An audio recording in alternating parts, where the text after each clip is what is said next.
unë e kisha tek bashkimi në një front elektoral. Sot jemi tek bashkimi në një front patriotik për të larguar këtë qeveri, siç e thash, anti-shqiptare, për të shkuar drejt një qeverie kujdestari që të organizojë zgjedhje të lira dhe të ndershme, për të garuar me një farë seti rregullash loje që të jenë të gjitha partitë të barabarta. Zoti Rama ta pranoi këtë, se Zoti Rama s'po pranon, nuk po pranon mandatin e zonjës Balloku, nuk pranon. Zoti Rama këtë e pranon nëse rritet presioni, e thash, presioni i brendshëm, presioni i jashtëm. Dhe natyrisht ky presion do duhet jetë dhe mbi elementet e drejtësisë së re që do duhet të bëjnë punën e tyre. Pra do duhet jetë një presion i gjithanshëm që vjen. Unë e thash dhe e ripërsëris sepse është shumë e rëndësishme. Do duhet jenë gjithë elementet e shoqërisë. Fakti që ju e keni anatemuar drejtësinë e re shpeshherë. Ne kemi anatemuar ato segmente të cilat janë për tu anatemuar. Spakun ju quani skap, fjala bie.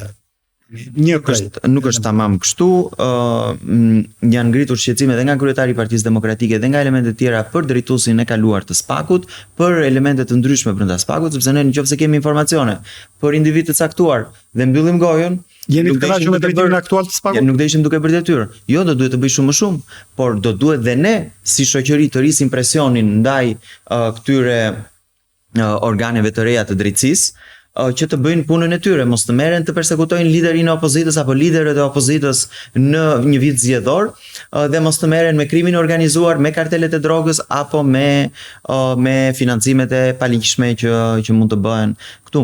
Po ky është njëri segment i punës tonë. Pra, bashkimi në shesh, një të gjithëve përtej dallimeve që ne kemi.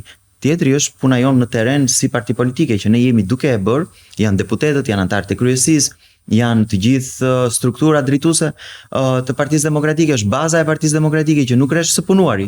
Janë ditë për ditë në punë të gjithë anëtarët e Partisë Demokratike për të qenë sa më afër qytetarit shqiptar, për të parandaluar ose për të mos ta lënë qytetarin vetëm përballë presionit të madh të kësaj makinerie, siç e thatë ju, të patronazhistëve e kështu me radhë.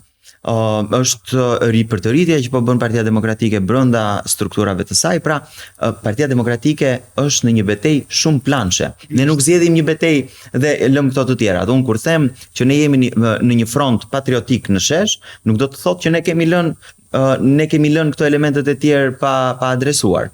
Tani me që dolët shteg, dhe kjo është pyetja e fundit fakt për shkak të kohës televizive.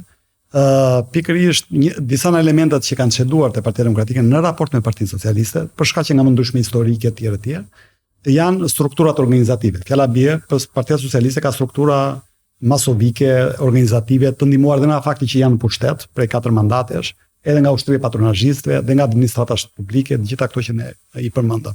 Ndërkohë Partia Demokratike e para nuk i ka disa nga këto element për arsye historike, disa nuk i ka se është jashtë pushtetit prej 4 mandatesh.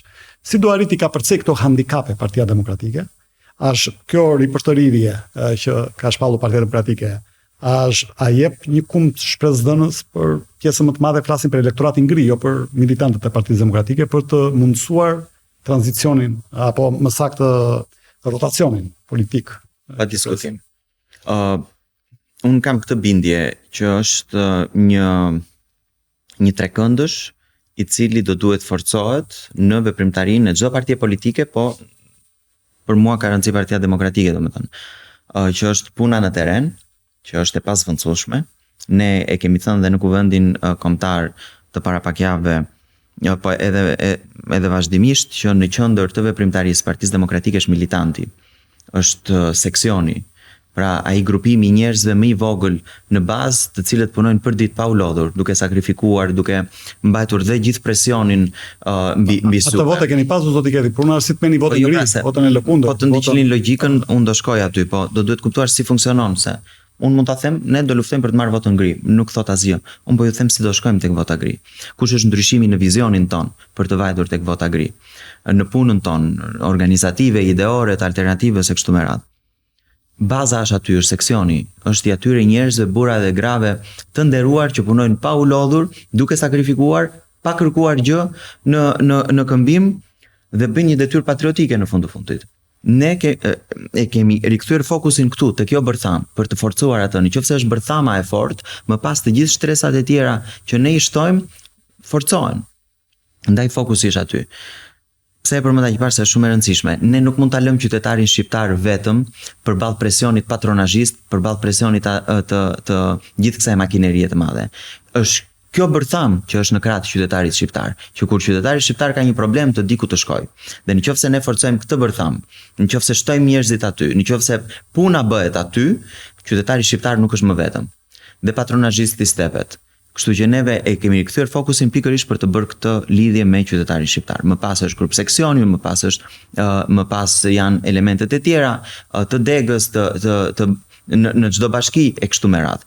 Pra, ne kemi nisur nga baza forcimin, kjo gjë po ndodh aktualisht, dhe kjo gjë organizative është duke u bërë paralelisht me krijimin e këtij ekipi të ri që ka ndodhur në javët e fundit, me shpalosjen e një vizioni që ne kemi pas dhe në zgjedhjet e kaluara, por e thënë së bashku me këtë ekipin e ri dhe me punën në terren krijon këtë trekëndshin që do duhet forcuar në mënyrë që të shkojmë tek elementi më i rëndësishëm që është fryma, që është manifesti. Po kjo e ngre frymën. Nëse është për aroma atë që është jo, absolutisht.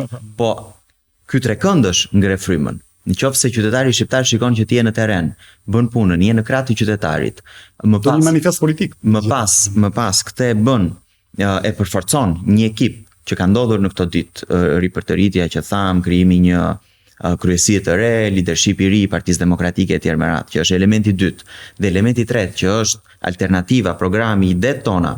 Unë e them shpesh sepse mendoj që është e rëndësishme, ne nuk kemi një program për 4 vite apo për 8 vite siç janë mandatet qeverisë.